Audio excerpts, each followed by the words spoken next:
안녕하세요. 안녕하십니까. 예, 제임스입니다. 전입니다. 예. 오늘은 좀 이렇게 토지공 개념에 대해서 좀 한번 얘기를 해보고 싶어요. 어려운 주제네요. 되게 지루해하실 것 같은 주제이긴 한데. 근데 제가 굉장히 토지공 개념이니까 어려운데 저는 사실 토지 투자 굉장히 좋아하거든요. 예, 그 부동산 제 관심이 많은 분야인데. 예. 근데 사실 이 부동산 이 투자 개념으로만 이렇게 보면서 무조건 부정적으로 토지를 되게 부정적으로 보는 시각이 좀 있는 것 같아요. 근데 그 요즘 뭐 추미애 법무부 장관이라든가 이해찬 지금 전 대표 같은 경우는 지금 토지 공개념 얘기를 했고 계속 지금 얘기를 하고 있는데 사실 이 부분에 대해서 좀 성경적으로도 원래 있었던 이야기 아닌가요? 토지 공개념이? 이제 그렇게 주장하시는 분들이 많이 있고, 이제 실질적으로 이제 어떤 면에서 보면 예를 들어가지고 이제 뭐 그 성경 안에 안식년이나 희년에 대한 얘기들이 있거든요. 그런 것들을 예를 들어가지고 이제 성경에서 주장하는 어떤 토지의 개념은 토지 공개념을 지향한다 이렇게 얘기하는 사람들이 많이 있죠.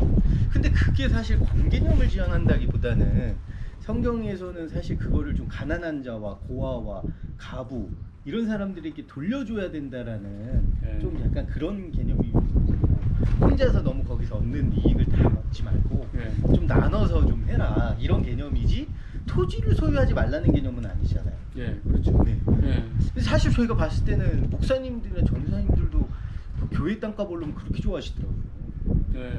좋아하죠. 되게 좋아하시는데 지금. 저는 뭐 땅이 없지만 오르면 좋아하죠. 뭐든지. 제가 사람의 뭐 마음이 깊게 아시는 분은 아닌데 복음만큼 되게 그 땅 오른 걸 얘기를 많이 하시더라고요. 땅 오르면 막 은혜 받았다고. 그래서 이렇게 꼭 그 돈을 현금으로 갖고 있지 않고 어디 좀 사놔야 된다. 이런 얘기를 많이 하시던데. 그러면 그거는 성경적이지 않은 건가요? 그분의 이야기는? 토지 공개념이 완전 벗어난 얘기인 거예요? 이제 그분은 그분은 되게 저는 흥미롭게 들었거든요. 그 투자 이야기를. 투자는 아니었죠. 그 땅을 사야 된다라는 이야기를 되게 흥미롭게 들었어요. 물론 이제 그 동안에 이제 교회들도 보면 이제 부동산 많이 가지고 있고 그런 큰 교회들이 있잖아요.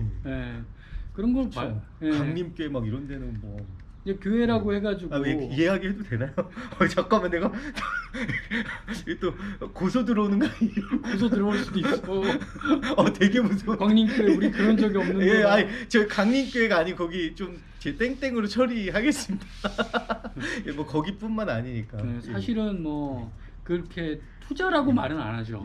수령관 짓겠다 그러고 땅을 사고 그러면서 수령관 안 짓고 그런 경우 있죠. 그래서 땅을 많이 가지려고 하고 땅을 살려고 하고 근데 많은 것 같아요. 그러니까 인간의 욕구 중에 하나는 잘 살고 싶잖아요. 그렇죠. 근데 사실은 부동산 투자가 뭐 산업화 이후에 굉장히 땅값이 이렇게 오를 수밖에 없고 도시화되면서 그리고 또 이 접근성이라든지 이런 것 때문에 오를 수 있는 공간이 한정되어 있으니까 우리나라 같은 경우도 지금까지 한 번도 땅값은 떨어져 본 적이 없는 예수 믿는 사람들은 떨어져도 땅값은 안 떨어지는 지금 그런 추세여서 땅을 더 신뢰하는 그런 상황이긴 한 것 같거든요. 이제 그런 분들의 이제 생각이 뭐냐면 이제 땅은 안 변하잖아요. 일단 있으면 지진 나가지고 땅이 꺼지거나 홍수 나가지고 물이 차지 않는 이상 그 땅은 그냥 있는 거잖아요. 그러니까 그런 생각을 가지신 분들이 있는 것 같아요. 아 역시 변함없는 건 땅이로구나. 근데 이제 그런 개념은 되게 중요하지 않을까요, 목사님으로서? 땅을 갖고 있지만 이게 하나님 것이기에 궁극적으로 이것을 가지고 나만을 위해서 사용하는 이익만을 위해서 쓰는 게 아니라 좀 어려운 사람과 좀 형편이 있는 좀 어려운 분들에게 이걸 좀 이렇게 흘려보낼 수 있는 이제 그런 좀 가치관, 그런 생각, 그런 것들이 사실은 개념이 공개념이라는 그 토지 공개념이라는 부분하고 좀 이렇게 연결이 되면 참 좋겠다는 생각은 하거든요. 그렇죠. 뭐 그 아까도 잠깐 지나가면서 얘기했는데 이제 그 경작을 하고 나서 추수물을 그래도 이제 떨어지고 하잖아요. 그런 부분들은 이제 다 죽지 않고 가난한 사람들을 위해서 좀 남겨두고 하는 걸 봤을 때 자기가 그 심고 자기가 다 먹지 않는다. 예. 자기가 다 거두지 않는다. 그쵸. 이런 예. 기본적인 개념이 성경에 근데 있죠. 사실 그게 국가에서도 지금 하고 있거든요. 네. 공개념이라고 하는 게 완전히 우리가 지금 사유가 아닌 게 네. 파는 이익분의 50%뭐 양도세로 뭐 한 뭐 60% 40% 이렇게 다 가져가요. 네.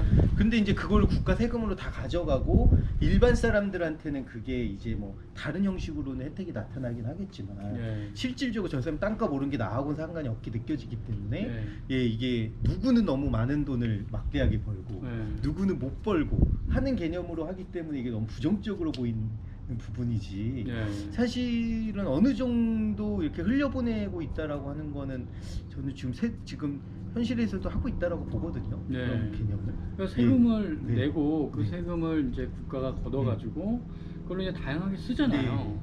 이제 그런 측면에서 봤을 때 이제 어느 정도 어떤 지나친 어떤 토지를 국가가 소유해야 된다든가 이런 부분들보다는 제 생각에는 이제 뭐 어느 정도 세금도 내고 하니까 좀 그런 부분에 대해서는 좀 너무 지나치게 국가가 그걸 통제하고 관리해야 된다라는 것들은 좀 지양해야 되지 않을까. 그러니까 저는 이제 개인적으로 그래서 한 50% 정도, 한 70% 정도는 세금으로 내고 30% 정도는 자발적으로 사회에 내가 기부하고 싶은데 좀 기부하도록 해가지고 사람들로 하여금 좀 이렇게 옳은 부분들을 나눈다라는 것들을 좀 이렇게 보일 수 있는 그런 법들이 좀 있으면 참 좋겠다는 생각을 좀 성경적으로 봤을 때 그런 부분이 더 성경적 법이지 않을까라는 생각을 좀 해보게 되는 거죠. 그럼 참 좋은 생각이에요. 예. 또 이제 자기가 예.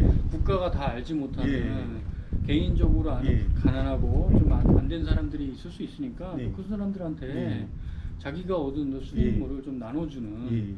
그런 것도 굉장히 좋은 것 같아요. 예, 그래서 좀 교회에서도 땅이 오르고 그러면 좀 개척교회 이렇게 한 30% 정도는 이렇게 줄 수 있고. 그렇죠. 아주 좋은 개척교회 생각이죠. 목사님이시니까 받고 싶으시지?